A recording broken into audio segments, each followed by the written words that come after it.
tambahnya. Minta cok ku bulan. Habis cok tapi lewat nak meet ni. Hai, nyompat ke pemain. Fikir ha buno. Pia Papa Rida. Tengok aku kalan bola buaya noh. Minta ku bulan. Kapah tak mengat lagu lumak. Minta gulung mak ke Papa Rida? Kenapa pemain dua? Tuan tak urus.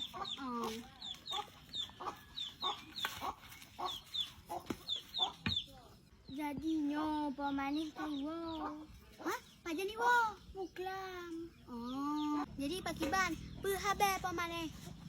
Anak aku jak-jak lama. Pakon anak Papa Rida ajak ju. Pendaji sampai rumah. Dan makan ni udah rata pemain ni halak micut. Fikirnya aku nak pakat pemain si ada jak untuk jut.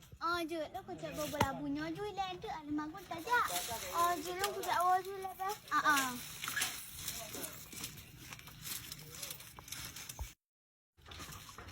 Assalamualaikum. Pemain ni? Pemain ni.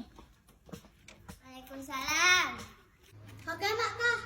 Ane mak lo komo kejak lampu. Kejak lampu pemain ni? Pergi pulih ya dek kalau lampu hak? Ya.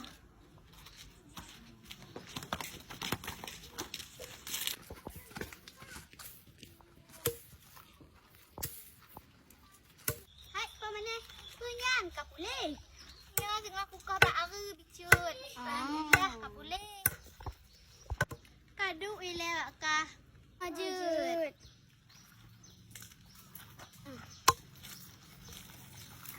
Jadi pergi le data apa mana?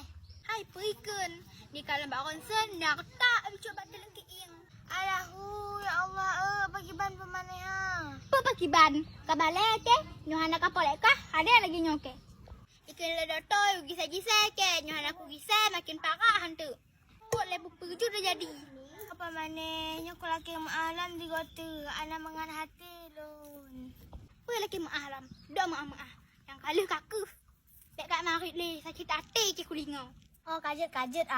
Jadi Kiban ide pelayanan ji. Nyo pelayanan. Get tak ide. Ada perak kah? Doto ide pak ke rumah Bandung bahasa Aceh marit. Hane doto ide makat bahasa Indonesia dah. Gocit lagi an. Untuk orang tu bagampom. Nyan ke?